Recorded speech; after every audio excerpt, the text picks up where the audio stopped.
morning friends. In previous videos we are completed very systematically the effect which is required in the organic chemistry or electronic displacement effect. In previous videos we are completed inductive effect as well as resonance and mesomeric. You know very well what is the condition of resonance, what is the mesomeric effect, and what is the application of that resonance and mesomeric effect by considering the stability of carbocation, stability of carbanion, stability of resonating structure, aromatic character, and the combined application related with all the effect we will discussing in the last videos. But now today I am going to discussing with you the next and very important effect which is present in the organic chemistry. That effect is called as the hyperconjugation. Dear student, now I am going to discussing with you, this is the very important third effect which is present in the chemistry. That third effect is called as the hyperconjugation. Before going to discussing hyperconjugation, this effect is also called as no bond resonance. Why this effect is called as no bond resonance we will see in detail, but see what is the meaning of hyperconjugation. Before going to discussing the hyperconjugation, may I introduce you the Baker-Nathan. These two scientists first time observed the hyperconjugation case. So what is the meaning of hyperconjugation, which are the conditions are required for the hyperconjugation, and how we discuss the stability of any intermediate related with the hyperconjugation. सगळ्यात पहिल्यांदा तुम्ही अतिशय व्यवस्थित लक्ष द्या. हायपरकॉन्जुगेशन जर कोणी दाखवत असेल तर हायपरकॉन्जुगेशन शोन बाय नंबर 1 सगळ्यात महत्त्वाचा मुद्दा ते म्हणजे अल्किन्स. त्याच्यानंतर number 2 hyperconjugation shown by very seriously, that one is called as the carbocation. And number 3 hyperconjugation shown by the carbon free radical. Carbon free radical. These are the three species which effectively shows the hyperconjugation. Hyperconjugation is also called as the no bond resonance. What is the meaning of no bond resonance? I will explain you. Before going to discussing what is the meaning of no bond resonance or what is the important aspects related with this hyperconjugation, पहिल्यांदा हायपरकॉन्जुगेशनच्या condition काय बघा.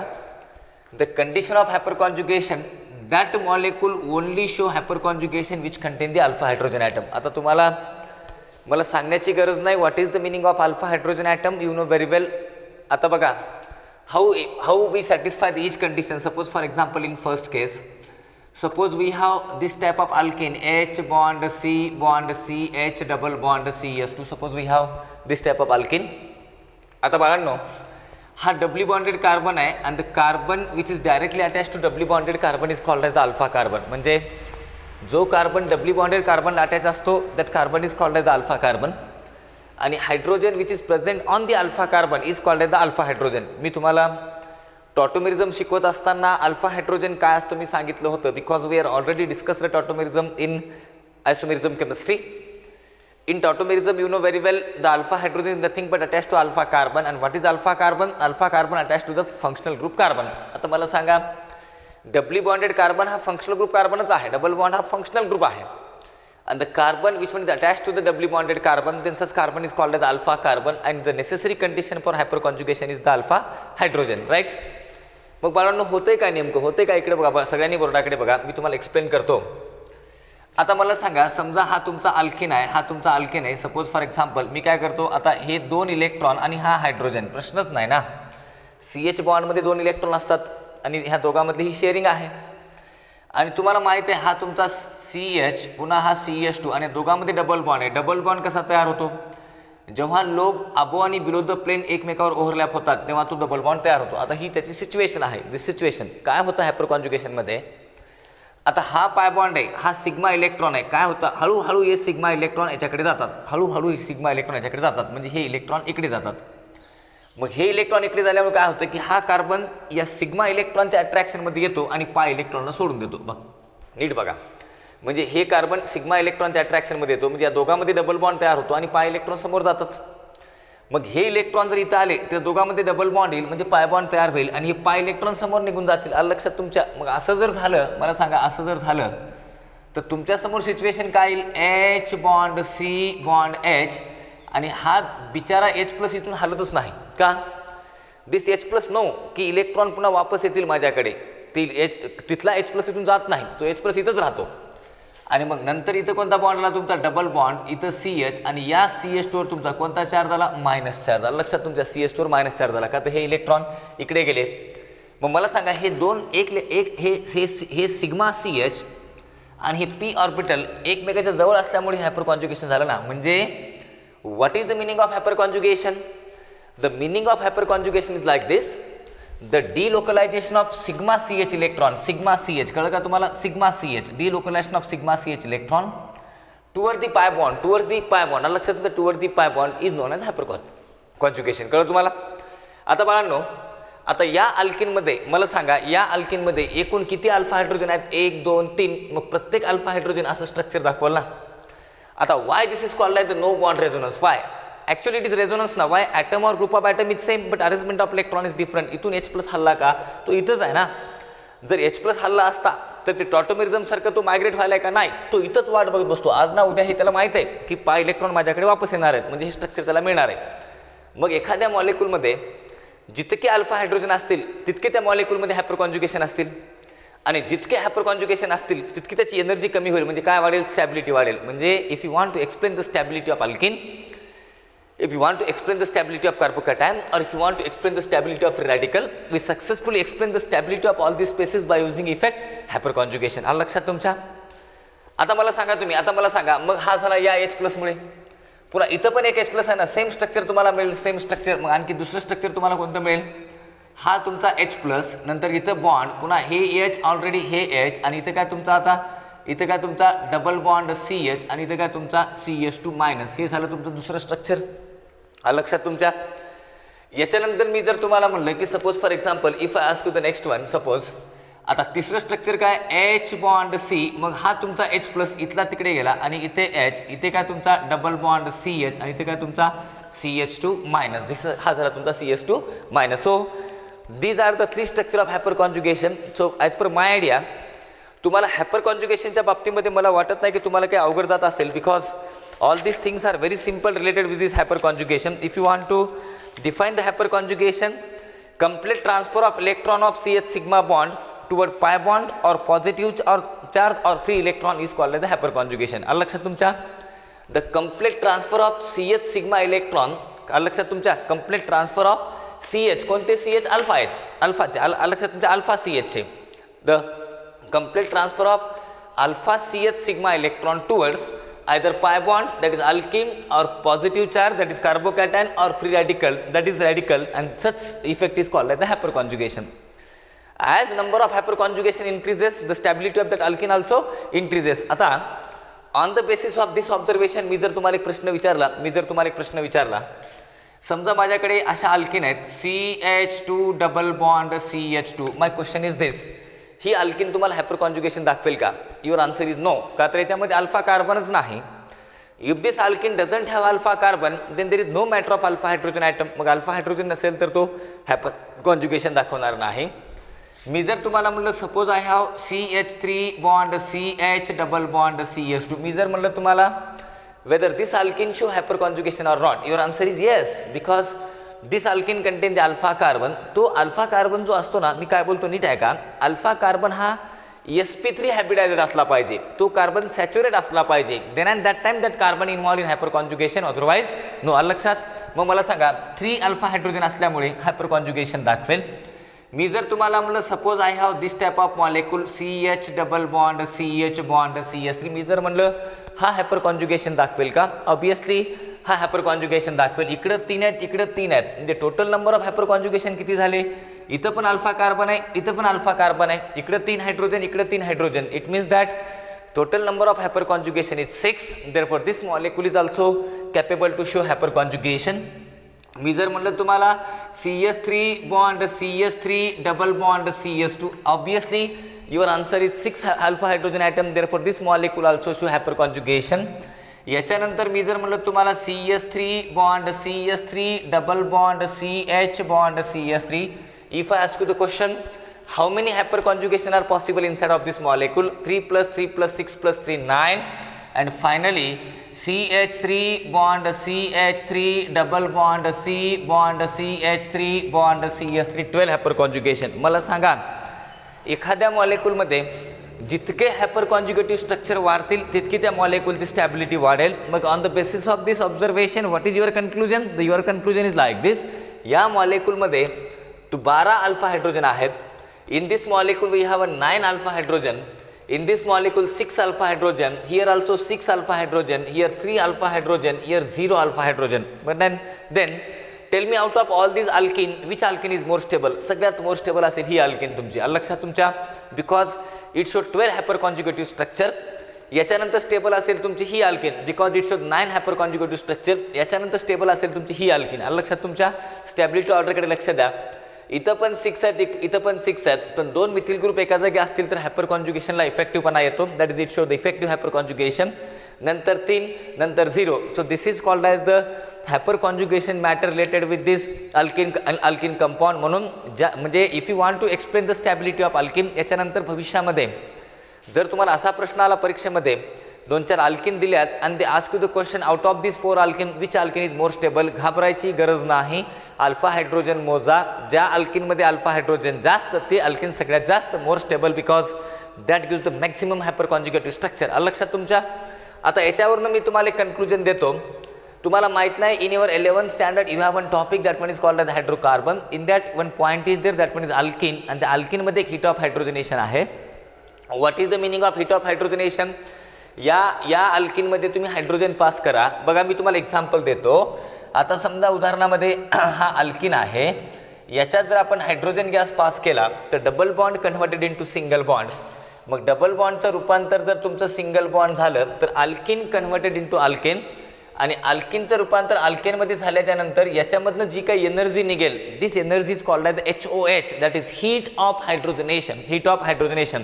आता बाळांनो, इथं किती energy निघणार depends upon the stability of alkene ना.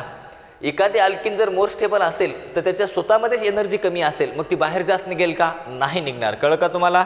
आणि कोणची अल्किन मोर स्टेबल असेल, ज्याचे हायपर कॉन्जुगेशन जास्त असेल. मग तुम्हाला एक I will give you one better conclusion to you related with this phenomenon. The better conclusion is like this, HOH. What is the meaning of HOH? HOH म्हणजे heat of hydrogenation. मी जेव्हा बोलतो तेव्हा तुम्ही इमिडिएट वहीमध्ये लिहून घेत जा. HOH is called as heat of hydrogenation, is inversely proportional to stability of alkene. म्हणजे एखाद्या अल्किनची स्टॅबिलिटी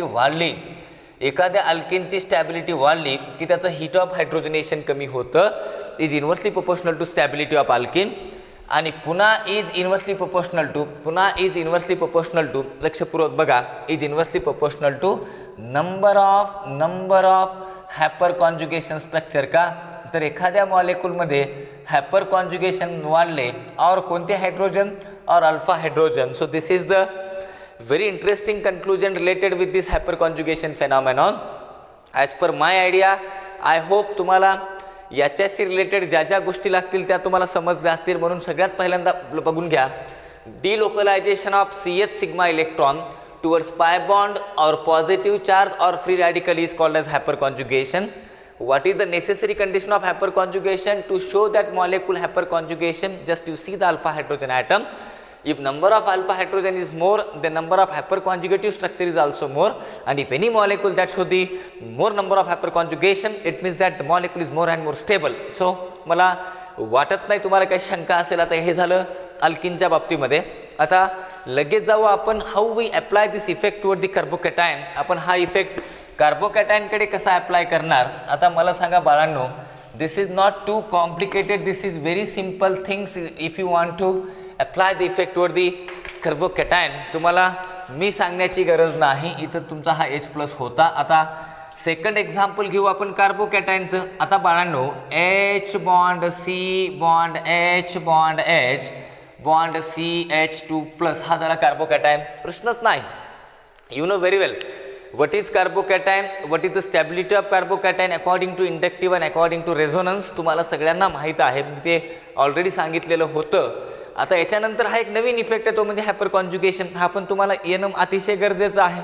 आता बाळांनो मला एक सांगा, हायपर कॉन्जुगेशनमध्ये how we discuss the stability. See toward this how we discuss the hyper conjugation. मी थोडंसं याला इलॉबरेट करतो. H bond C bond H, पुन्हा तसंच इथं तुमचा H, हे 2 इलेक्ट्रॉन आहेत. आणि हा कार्बोकॅटायन बिचारा ज्याच्याकडे इलेक्ट्रॉन नाहीत म्हणून पॉझिटिव्ह चार्ज आहे, म्हणून हे लोब एम्प्टी असतील. Y I representing these two lobes are empty because these two lobe doesn't have any type of electron. This carbocation is the electron deficiency and deficiency of this electron represented by positive charge. आता हे तुम्हाला सांगायची गरज आहे का? मग काय होतं, अरे हे तर रिकामच आहे की, हे भरलेलं असताना हे सिग्मा इलेक्ट्रॉन स्वतःकडे ओढतंय, हे तर रिकामच आहे. मग हळूहळू काय होतं, हे इलेक्ट्रॉन ह्या एम्प्टी लोबकडे अट्रॅक्ट होतात. मग एम्प्टी लोबकडे जर अट्रॅक्ट झाले तर सरळ हे CH सिग्मा इलेक्ट्रॉन आपण पॉझिटिव्ह चार्जकडे शिफ्ट करतो. मग बाळांनो, जेव्हा तुम्ही CH सिग्मा इलेक्ट्रॉन पॉझिटिव्ह चार्जकडे शिफ्ट करता तेव्हा तुम्हाला जशाला तसं सेम स्ट्रक्चर भेटेल का, तर या दोघांमध्ये बॉन्ड येणार नाही, ह्या दोघात बॉन्ड येणार नाही म्हणून this is called at the no bond resonance. आणि इथं तुमचा कोणता बॉन्ड येईल, डबल बॉन्ड, आणि this is called at the CH2. लक्षात तुमचं हे झालं पहिलं स्ट्रक्चर. याच्यानंतर तुम्हाला माहिती आहे आणखी दुसरे, मग हा हायड्रोजन तुम्ही पाठवा तिथे, मग हा काय होणार तुमचा H+ आणि नंतर हा तुमचा C, हियर H आणि here what, double bond CH2. Yes or no? याच्यानंतर काय होणार, तुम्ही वरचं स्ट्रक्चर दाखवा. Because why I am representing the resonance arrow, because hyperconjugation is nothing but resonance. But what is difference between resonance and hyperconjugation? This is called at no bond resonance. कळलं का तुम्हाला? याला आपण no bond resonance म्हणतो. मग बाळांनो मला सांगा तुम्ही, आता हा झाला तुमचा असा कन्सेप्ट. मग नंतर हां इथं तुम्हाला आणखी एक स्ट्रक्चर तुम्हाला लिहिता येईल. दिस इज H+, मग हा H, हा C, हा H, मग इथं काय आला तुमचा डबल बॉन्ड काय CH2. मग जितके तुमचे अल्फा हायड्रोजन तितक्या तुमच्या अल्किनच्या हायपर कॉन्जुगेटिव्ह स्ट्रक्चर जास्त, आणि जितके अल्किनमध्ये हायपर कॉन्जुगेटिव्ह स्ट्रक्चर जास्त तितकी त्या अल्किनची स्टॅबिलिटी सुद्धा जास्त. तो stability of that particular alkene we explain by hyperconjugation. As per my idea you don't have any problem related with this phenomenon. मला वाटत नाही की तुम्हाला याच्यामध्ये काही शंका असेल किंवा तुम्हाला काही शंका असावं. आता बाळांनो, मी तुम्हाला एक एक्झाम्पल देतो. समजा माझ्याकडे हा कार्बोकॅटायन आहे, सपोज आय हॅव CH3+. याच्यानंतर मी जर म्हणलं तुम्हाला CH3 CH2+, याच्यानंतर मी जर म्हणलं तुम्हाला CH3 CH बॉन्ड CH3+, आणि त्यानंतर suppose CH3 bond CH3 bond CH3+. आता मला सांगा तुम्ही, so in this carbocation there is no alpha carbon, म्हणजे अल्फा हायड्रोजन नाहीत. म्हणजे how many hyperconjugation? 0 hyperconjugation. What happen in this carbocation? This attached to one alpha carbon and that alpha carbon attached to 3 hydrogen atom. Therefore, this show 3 alpha hydrogen. What about this 3 + 3, 6 alpha hydrogen? Here 3, here 3. And what about this 9 alpha hydrogen? तुम्हाला चांगलं माहीत आहे, in inductive effect आपण हे पहिलं application discuss केलं होतं. But finally the stability of such application we explain by the hyper conjugation. मग या 4 कार्बोकॅटायनपैकी सगळ्यात जास्त हायपर कॉन्जुगेशन इथं असतील तुम्हाला. मग this carbocation is more stable, नंतर हा मोर स्टेबल, नंतर हा मोर स्टेबल, आणि फायनली द मिथिल कार्बोकॅटायन. म्हणून so how to apply the hyper conjugation effect to explain the stability of that particular carbocation, the stability of alkenes और stability of carbon free radical. कळलं का तुम्हाला? आता मला वाटत नाही तुम्हाला याच्यामध्ये काही प्रॉब्लेम असेल, because these are the very. मग आता इथं काय म्हणणार तुम्ही, the delocalization of CH sigma electron toward pi bond. अल्किनमध्ये तुम्ही असं म्हणणार, बरोबर आहे. इथं काय म्हणणार तुम्ही, delocalization of CH sigma electron toward the carbocation, and this effect is called as the hyper conjugation effect. म्हणून तुम्हाला मला सांगायला काही गरज नाही, जितके तुमचे अल्फा हायड्रोजन असतील तितकी तुमची त्याची स्टॅबिलिटीसुद्धा जास्त असेल. म्हणून तुम्हाला हीट ऑफ हायड्रोजनेशनचा तो फॉर्म्युलासुद्धा तुमच्या लक्षात आला. आता याच्यानंतर बाळांनो मी तुम्हाला नाव I am going to discussing with you the next application related with this. Next म्हणजे how we explain the stability of free radical by using the hyper conjugation. बघा आता तिसरं मी कसं एक्सप्लेन करतो तुम्हाला. आता मला सांगा, suppose I have this type of molecule. पुन्हा तीच सिच्युएशन तुमच्याकडे, सपोज CH2 रॅडिकल. आता तुम्हाला माहीत आहे radical means what? Radical is obtained by homolytic cleavage. आपण रिॲक्शन मेकॅनिझमच्या सुरुवातीलाच ब्रेकिंग ऑफ कोव्हॅलंट बॉन्ड बघितलेला आहे. You know, in breaking of covalent bond, the covalent bond we break by 2 way, either homolytic और हेट्रोलायटिक.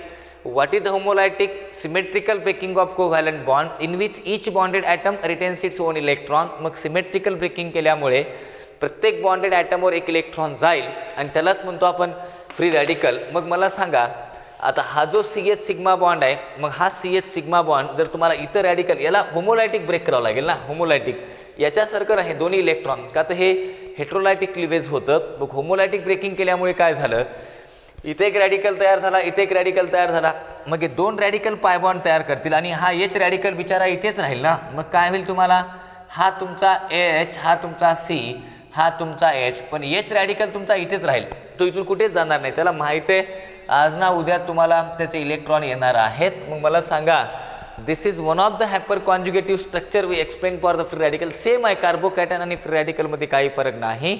मी एका व्हिडिओमध्ये तुम्हाला सांगितलं होतं, if you wish to explain the stability of free radical and carbocation, दोघांच्या स्टॅबिलिटीसाठी अप्लाय होणारे इफेक्ट हे सेम असतात, काही टेन्शन घ्यायची गरज नाही. म्हणून this is the hyper conjugation H, पुन्हा हा H रॅडिकल. आलं लक्षात तुमच्या.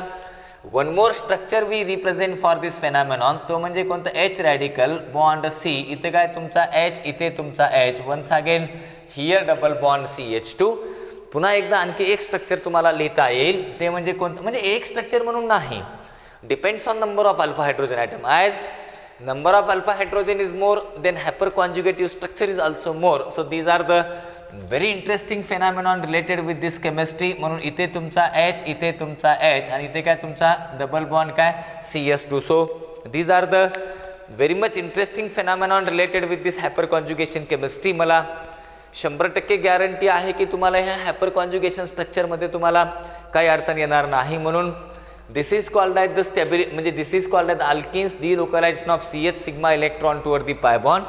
This is delocalization of CH sigma electron toward the carbocation, and this is delocalization of CH sigma electron toward the carbon free radical, and such a phenomenon or this phenomenon is called as the hyperconjugation. तुम्हाला समजलं का तुम्हाला. मग तुम्ही हे तिन्ही structure forever विसरू नका जोपर्यंत तुमची परीक्षा होत नाही NEET और JEE ची, because these are the very supreme and prime effect. म्हणून याच्यानंतर तुम्हाला जर वाटलं अल्किनची स्टॅबिलिटी एक्सप्लेन करावं, कार्बोकॅटायनची स्टॅबिलिटी एक्सप्लेन करावं, फ्री रॅडिकलची स्टॅबिलिटी एक्सप्लेन करावं, तर सगळ्यात पहिल्यांदा तुम्हाला माहित आहे का, सगळ्यात पहिल्यांदा जर काही बघायचं असेल तर सगळ्यात पहिल्यांदा बघायचं रेझोनन्स आहे का. का तर रेझोनन्स हा सुप्रीम इफेक्ट आहे. रेझोनन्समुळे जी एनर्जी कमी होती ती हायपरकॉन्जुगेशनमुळे कमी होत नाही. म्हणून रेझोनन्स बघायचं.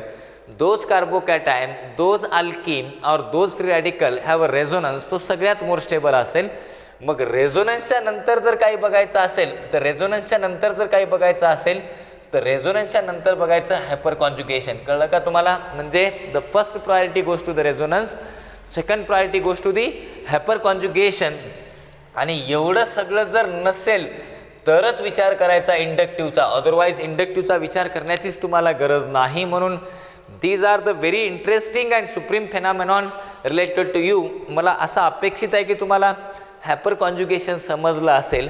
आता हायपर कॉन्जुगेशनचे मी काही ॲप्लिकेशन घेतो आणि ॲप्लिकेशन घेतल्याच्या नंतर मग आता आपण सगळे इफेक्ट एकत्रितपणे आपण अटॅच करू आणि शेवटच्या व्हिडिओमध्ये शेवटचा इफेक्ट घेतो तो म्हणजे इलेक्ट्रोमेरिक, तो शेवटच्या पिरियडमध्ये. पण इलेक्ट्रोमेरिक हा रिॲक्शनशी रिलेटेड असल्यामुळे याच्याशी काही संबंध नाही.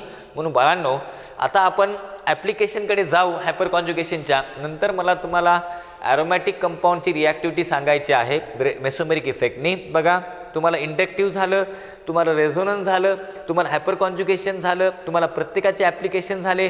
आता मला कंबाईनिंग ॲप्लिकेशन घेण्यासाठी खूप आनंद होईल मला, का तर सगळे इफेक्ट तुम्हाला माहीत आहेत. You apply all the effect to explain all this things, either acidic strength और बेसिक स्ट्रेन और स्टॅबिलिटी ऑफ कार्बोकॅटायन और स्टॅबिलिटी ऑफ कार्बॅनियन और stability of free radical. I know very well. एवढ्या सगळ्यापैकी तुम्हाला एक तरी प्रश्न परीक्षेमध्ये येणार म्हणजे येणार, यात कसलीच आणि कुठलीच शंका नाही. म्हणून तुम्ही सगळ्यांनी बाळांनो इतकं व्यवस्थित बघा, इतकं व्यवस्थित बघा. आता मी तुम्हाला before going to discussing the application मी काय तुम्हाला कन्क्लुजन देतो, कन्क्लुजन देतो. आता कन्क्लुजन कोणते देतो बघा. आता कन्क्लुजन, ते कन्क्लुजन तुम्ही घरी मोठ्या अक्षरात लिहा आणि कुठेतरी ते पेज लावून टाका.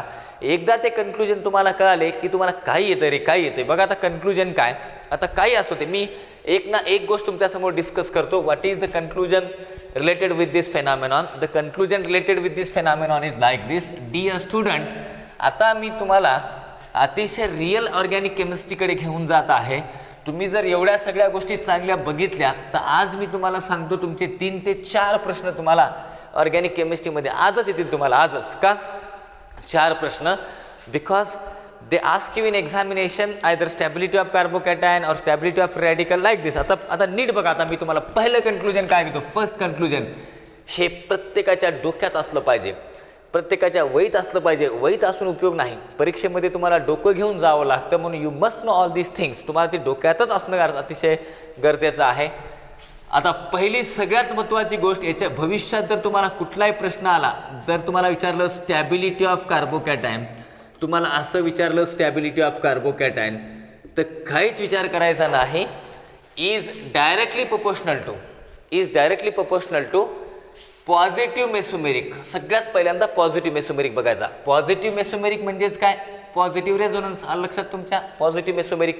व्हॉट इज पॉझिटिव्ह मेसोमेरिक तुम्हाला माहिती आहे. इलेक्ट्रॉन देणे, इलेक्ट्रॉनला काय करणे, पुश करणे, याला म्हणतो आपण पॉझिटिव्ह मेसोमेरिक. हे बघल्याच्या, जर समजा मेसोमेरिक असेल तर हायपर कॉन्जुगेशनचा विचार करायचा नाही. हे नसेल तर मग बघायचं is directly proportional to positive hyperconjugation, म्हणजे आता बघितलेला आपण इफेक्ट. आलं लक्षात तुमच्या? हायपर कॉन्जुगेशनमध्ये निगेटिव्ह पण आपण तुम्हाला गरज नाही, म्हणून पॉझिटिव्ह हायपर कॉन्जुगेशन. आणि नंतर मग बघायचं पॉझिटिव्ह इंडक्टिव्ह. हे झालं डायरेक्टली प्रोपोर्शनल. आलं लक्षात तुमच्या? मग इन्व्हर्सली प्रोपोर्शनल काय? इन्व्हर्सली प्रोपोर्शनल सगळ्यात पहिल्यांदा बघायचं निगेटिव्ह मेसोमेरिक. मग ज्याच्यामध्ये निगेटिव्ह मेसोमेरिक आहे, नाही हां, सगळ्यात पहिल्यांदा निगेटिव्ह मेसोमेरिक, नंतर इन्व्हर्सली प्रोपोर्शनल काय, निगेटिव्ह हायपर कॉन्जुगेशन, आणि नंतर इन्व्हर्सली प्रोपोर्शनल काय, निगेटिव्ह इंडक्टिव्ह. बस, हे 3 डायरेक्टली, हे इन्व्हर्सली. आता मला माहिती आहे हे तुम्हाला कळणार चाललंय, हे मला माहिती आहे. मग तुम्ही काय बघायचं, काय बघायचं, मी सांगतो तुम्हाला काय बघायचं. काहीच बघायचं नाही, सगळ्याच्या खाली इफेक्ट लिहायचे. सगळ्यात पहिल्यांदा तो कार्बोकॅटायन मोर स्टेबल ज्याच्यामध्ये पॉझिटिव्ह मेसोमेरिक असतो, बघायचा आहे का. त्याच्यानंतर सगळ्यात नंतर तो मोर स्टेबल ज्याच्यामध्ये पॉझिटिव्ह हायपर कॉन्जुगेशन असतं. बघा, हे नीट बघा, मी काय सांगतो तुम्हाला, हे नीट बघा. लक्षात आहे का बघायचं. त्याच्यानंतर बघायचं पॉझिटिव्ह इंडक्टिव्ह आहे का. म्हणजे फर्स्ट काय बघायचं, पॉझिटिव्ह मेसोमेरिक, नंतर काय बघायचं, पॉझिटिव्ह हायपर कॉन्जुगेशन, नंतर काय बघायचं, पॉझिटिव्ह इंडक्टिव्ह, आणि नंतर झिरो म्हणजे कुठलाच इफेक्ट नाही. झिरो म्हणजे कुठलाच इफेक्ट नाही. एक एक्झाम्पल देतो मी तुम्हाला, नंतर कंबाईन एक्झाम्पल डिस्कस करू. कुठलाच इफेक्ट नाही. त्याच्यानंतर निगेटिव्ह इंडक्टिव्ह बघायचा. निगेटिव्ह इंडक्टिव्ह म्हणजे जर समजा तुमच्याकडे 6 कार्बोकॅटायन आहेत, समजा 5 आहेत, 1 2 3 4 5 असे इफेक्ट आहेत. सगळ्यात मोस्ट स्टेबल हा असेल, नंतर हा असेल, नंतर हा असेल, नंतर हा असेल. निगेटिव्ह इंडक्टिव्ह स्टॅबिलिटी कमी करतो ना, मग नसलेलं बरं की, मग ते झिरोवाला बरं ना, म्हणजे काहीच नसलेलं बरं ना, मग निगेटिव्ह इंडक्टिव्ह. मग नंतर बघायचं निगेटिव्ह मेसोमेरिक. बस विषयच संपला. निगेटिव्ह हायपर कॉन्जुगेशन ठेवा बाजूला, काय घेणं नाही तुम्हाला. कळलं का? ही ऑर्डर फॉलो करा, तुमचं कधीच उत्तर चुकणार नाही. नेवर कधीच उत्तर चुकणार नाही तुमचं, म्हणून you just follow this order. हे आता एक एक्झाम्पल देऊ का तुम्हाला, देतो एक्झाम्पल. बघा आता एक्झाम्पल काय, समजा कन्सिडर करा माझ्याकडे हा कार्बोकॅटायन आहे, हा कार्बोकॅटायन आहे. इकडे बघा, समजा माझ्याकडे हा कार्बोकॅटायन आहे, सपोज. आता हा झाला एक्झाम्पल, आपण नंतर बघू का तर म्हणजे ह्या व्हिडिओचे लिमिटेशन आहे टाईमचे, म्हणून आपण एक्झाम्पल नंतर बघू. आता हे झालं स्टॅबिलिटी ऑफ कार्बोकॅटायन. कळलं का तुम्हाला काय बघायचं, कळलं का तुम्हाला. हे झालं स्टॅबिलिटी ऑफ कार्बोकॅटायन. याच्यानंतर सेकंड ॲप्लिकेशन काय, स्टॅबिलिटी ऑफ कार्बॅनियॉन. बाळांनो, स्टॅबिलिटी ऑफ कार्बॅनियॉन. मग डायरेक्टली प्रोपोर्शनल सगळ्यात पहिल्यांदा काय, निगेटिव्ह मेसोमेरिक. का तर जितका निगेटिव्ह मेसोमेरिक जास्त तितकी कार्बॅनियॉनची स्टॅबिलिटी जास्त. निगेटिव्ह मेसोमेरिकच्या नंतर काय बघायचा, निगेटिव्ह इंडक्टिव्ह. लक्षात तुमच्या. आणि इन्व्हर्सली प्रोपोर्शनल टू काय, पॉझिटिव्ह मेसोमेरिक. त्याच्यानंतर inversely proportional to positive hyperconjugation, inversely proportional to positive inductive. हे तुम्हाला कळणार नाही. मग आता अशा फॉर्ममध्ये मी लिहून देतो ना, म्हणून सगळ्यात पहिल्यांदा बघायचं निगेटिव्ह मेसोमेरिक. सगळ्यात पहिल्यांदा ज्या कार्बोकॅटायनमध्ये निगेटिव्ह मेसोमेरिक असतो तो कार्बोकॅटायन सगळ्यात मोर स्टेबल. नीट बघा, नीट. पुढच्या व्हिडिओमध्ये मी आणखी डिटेल घेईल तुम्हाला निगेटिव्ह मेसोमेरिक. नंतर काय बघायचं, निगेटिव्ह इंडक्टिव्ह, आणि नंतर झिरो. अरे बरोबर आहे की, पॉझिटिव्ह कुठला इफेक्ट झाला की त्याला इलेक्ट्रॉन मिळतील ना, कार्बोकॅटायनची स्टॅबिलिटी कमी होईल ना, मग नसतं बरं ना, मग झिरो म्हणजे ज्याच्यावर काहीच नाही, कुठलाच इफेक्ट नाही, म्हणजे हायड्रोजन आहे ते बघायचं.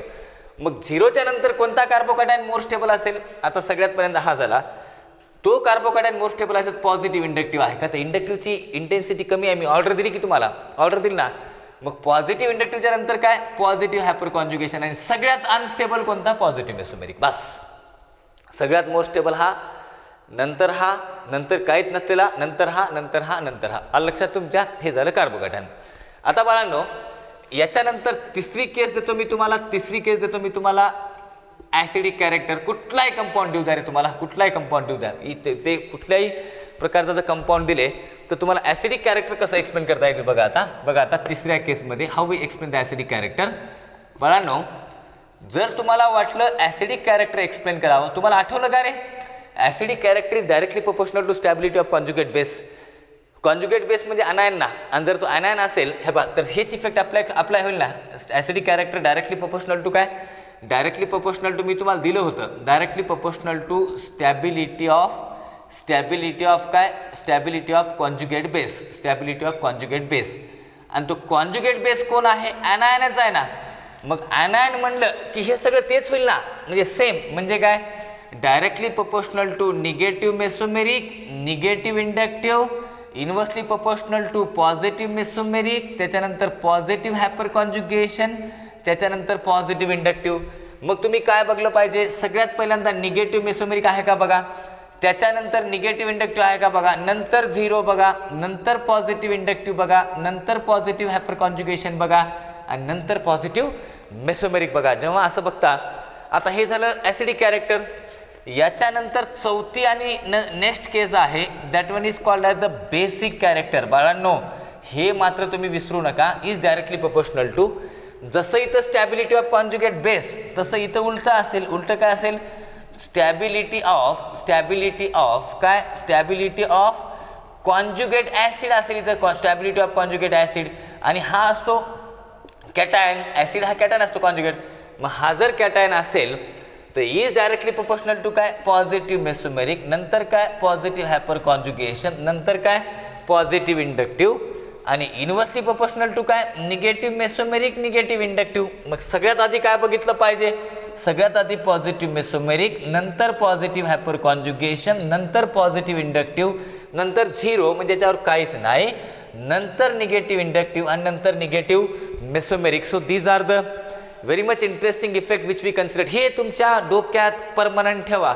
Stability of carbocation, stability of carbanion, acidic character, basic character, आणि रिॲक्टिव्हिटी ऑफ ॲरोमॅटिक कंपाऊंड मी पुढच्या व्हिडिओमध्ये घेतो. आणि नंतर इतके आपण ॲप्लिकेशन डिस्कस करू की तुमचं कधीच उत्तर चुकणार नाही, याची गॅरंटी मी देतो तुम्हाला. You must be very serious with all this thing. So thank you very much. Thank you.